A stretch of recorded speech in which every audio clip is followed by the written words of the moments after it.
Cheating is a real problem in Call of Duty, and right now in Warzone it feels like it's as bad as it's ever been. But that doesn't mean that Activision aren't doing anything. I know whenever I talk about cheating on this channel, and I've made a couple of videos lately, lots of people step in and say, oh, Activision don't do anything, or even Activision encourage it, Activision want people to cheat. And I really don't think that's true. They set up this Team Ricochet, a bunch of developers who work on various different ways to stop cheating in Call of Duty, and I think they are doing their best. There's a lot of resources allocated to trying to stop cheating, but it's just a huge problem. So many people play Call of Duty, so many people are willing to pay for cheats because there's this kind of feeling in the community, there's this narrative that you need to be good at Call of Duty, you need to be super competitive. So when people aren't, some people turn to cheats and paying for cheats. And because of that, there's so much money for cheat developers that they can have incredible resources, they can have incredible developers working for them, making new cheats all the time. And it's super difficult for Ricochet or any anti-cheat developer to keep up. You know, it's worth remembering that while we might be in our Call of Duty bubble, there is a big cheating problem in games like even Valorant with its, you know, really invasive anti-cheat Vanguard. There's cheating problems in Fortnite, there's cheating problems in Rainbow Six Siege, like all major games where there's enough of a market for cheats to warrant spending lots of money on making them, has this big problem.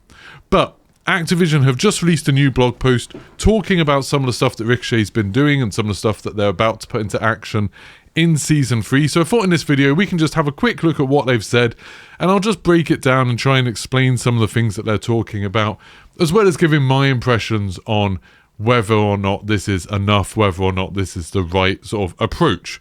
So this is the anti-cheat update. It just went live today, and they've got a few sort of statistics here that they've managed to shut down over 20 cheat makers and dozens of cheat resellers through legal methods. Now, this is obviously always something that's difficult because they can't really do stuff with a lot of companies that are in other countries.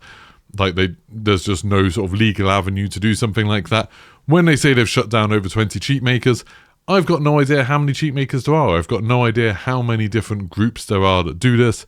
I know lots of people have said that a lot of these companies, they might get shut down, but then the people who work on them will just immediately switch to another company. They'll just start up a new company under a different name and then just carry on as if nothing happened. So I've got no idea if this really matters. They said that Team Ricochet has issued over 228,000 bans since Black Ops 6 was released, and they've removed 23% of cheaters before they played their first match. Again, I think these numbers are meaningless. Like 228,000 bans, how many of those were the same people, just on different accounts? And 23% of cheaters before they played their first match, how can they possibly know that? Surely they can only know the ones that they then later caught for cheating. They can't know how many people they haven't caught yet. Like, that's just, you know, how numbers work. There's no way for them to know. So I don't think any of this really means anything, to be honest. I don't think that's that interesting. They have said that they're launching brand new systems in Season 3. For security reasons, we can't give away too many details. This makes sense whenever they want to bring in extra anti-cheat things. They can't say what it is, obviously, otherwise the cheat manufacturers could start activating or deactivating things to get around it. I think putting out a message like this now is good, though. It means probably in that first day or two of Season 3 going live, you're going to see way less cheaters, because all of the people who sell cheats will be recommending people on their Discord saying, hey, don't use them yet because we don't know what the new methods are to detect it. We don't know whether you'll get banned or not. So lots of people won't risk cheating in the first couple of days after a major update, especially one where Ricochet's getting updated, because they might get caught. So whether or not the Ricochet updates really work, just talking about it is enough to put a lot of people off cheating. So that's really good. That's really positive, I think. They've also said that they're doing big updates to their aimbot detections and machine learning system that analyzes game replays to pass it on for human enforcement. Now, there's a bit here about reports, and I think this is kind of interesting. And they've said that reports made by players in-game are important, but they found that they get lots of reports that are just inaccurate. And obviously you can see why, because when you're playing the game, it's super hard to tell if someone's actually cheating or not.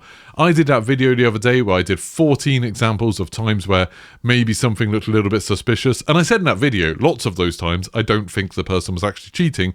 They were just things that looked suspicious. Basically, I'd just taken all 14 of my deaths from that play session and put them up. But they've said here that 60% of the reports that they receive are actually against players that are playing on console. And they acknowledge while cheating on console is possible, there's very few people who do it. The barrier to cheating on console is just so much higher than it is on PC. On PC, it's like you download cheats, put them on USB stick, put the USB stick in your PC, and then you're good to go. On console, you might need, whether it's a dev kit, whether it's some sort of weird jailbroken console. I'm not sure if that even exists for the current gen of consoles, or, some weird device or something. Some people have hooked up their consoles via PCs to then connect to the internet, and then they can do stuff with that.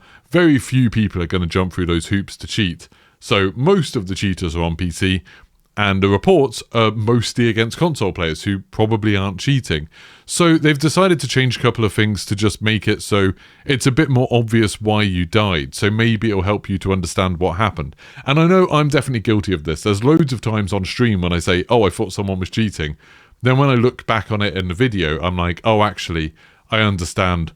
My footsteps could have given me away there, or they had me on UAV, or actually they had a teammate over there who probably saw me from a different angle and pinged me. So they're changing the UI, so now you'll see on the right that, okay, you were firing an unsuppressed weapon, so you would have shown up on a minimap. They had a live ping on you, so that's how they probably could track you through a wall or something. If someone from a different angle had a live ping on you, that's how they saw you. So they're just trying to give you a bit more information to try and make sure you understand a bit more why you died, and maybe you won't be reporting. I would say, surely it's possible that the cheats will have cheats that maybe put a live ping on you when they shouldn't be able to put a live ping on you, and then here it will say, oh, you were live pinged, so that's how they knew where you were. Stuff like that, auto live pings and stuff, I can imagine cheats can probably do. I'm not sure how much this will really help. But it also says stuff like if you're affected by UAV, and a list of attackers, just like it has now. They've also talked a bit about the shadow ban thing. They called it limited matchmaking, and they just said, yep, limited matchmaking is something where if somebody is under investigation for cheating, you can only go into pools against other people who have been shadow banned, limited matchmaking, until you've been investigated. If you play with someone who's shadow banned, while you're playing with them, you'll also be in these shadow banned lobbies where it's much, much harder to find a game. Now, it does say here, while people say, oh, shadow banning is a huge problem and that loads of people are shadow banning all of the time, it doesn't seem like that's necessarily true. They say here that 0.15% of players are actually shadow banned at any given time. So that's a tiny, tiny amount. But then I suppose, when you've got millions of people potentially playing the game, 0.15% is still a substantial group of people who will probably go online and complain about it. But it's not something that's affecting all that many people. It's not something that's affecting all of the top 10% of players or something like that. And it does say when you are investigated, they're trying to speed up the investigations. And once you're investigated, you'll go back into the normal player pool, which is really, really good. Then in terms of ranked play, they've got a little bit here just saying that they've got a new system for multiplayer ranked, which I talked about in a blog post yesterday, that when a ranked play cheater is banned, anyone they've recently defeated in ranked play will get an SR refund. And I've actually specified here, it's for the last 2 weeks of matches. So if you play against a cheater and lose SR because you lose to them, then they get banned within the next 2 weeks. You will get that SR back, and they might adjust that 2 weeks. And then if you've been on a team with those people who were cheating, you'll also get your SR taken away. And then they've said that they are going to do this for Warzone when ranked plays live. So I think that's a super positive change. That's a really, really good thing. They're also talking about taking on teaming. So they said they are doing a ban wave for accounts they've detected teaming. This is when, say, you play in ranked, and in Warzone ranked, it's free people on a team. Say if 2 groups of players join together for a game to try and both get to the end by, being a team of 6 essentially. If that happens a lot of times, they've probably detected it and they're going to ban people who were doing that. And obviously they'll get rid of SR and leaderboard for anyone who does it. So this is kind of a bit of a heads up. If you're thinking about teaming to do better in ranked, they're going to try and ban you for it. They've also said that they're changing the way account linking works to make it so you have to do an extra security challenge to get sort of verified to make sure you can do it. This, I suppose, is to try and stop that problem of people selling hacked accounts and things like that, trading accounts to get around bans and stuff like that. They're trying to make it harder for cheaters to set up a new account, to link it to new platforms and stuff like that. Just trying to put up barriers in people's way to make it a little bit less easy to do, I'm sure is a good thing. Although I'm imagining it probably won't stop them. Now there's a bunch of sort of frequently asked questions, and I think these are quite interesting. There's a lot of good information in here. So they talk about spam reporting, and they say whether you're doing it in-game or you have a cheat developer that creates a thing that puts in 10,000 spam reports. I know some of the cheat makers were advertising. Spam reporting does nothing. They've just stated it very clearly here. Spam reporting does nothing. It's not useful to them, because as soon as you've reported someone, that's kind of set it in motion. And they actually say, if you're spamming reports, it reduces the trust you have in future reports from you. So I know there's some content creators, and I've watched them on stream, and they'll immediately like try and spam report someone 10 times and get the whole team to do that. Their reports are now probably less important to the system. They're probably less weighted because the system's like, oh, this person spam reports, so maybe they're just doing it maliciously. And it might even result in punitive measures. So you could get shadow banned if you're the person who is sort of spam reporting. I'm guessing that means shadow banned. I don't know what else it could be.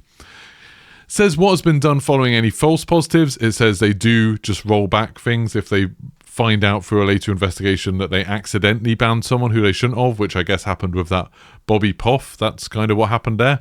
How often are leaderboards purged? They said they do purge the records on leaderboards, but there might be a delay based on timing alongside other updates. I'm guessing they're just different systems. When they ban someone, it might be a day or two before they actually wipe the leaderboards, whenever there's an update to that. But anyway, that's all of the information for Ricochet. Now, is this good enough? I don't know. You can't know when they're saying they're going to do a big upgrade to Ricochet, but they can't say what it is.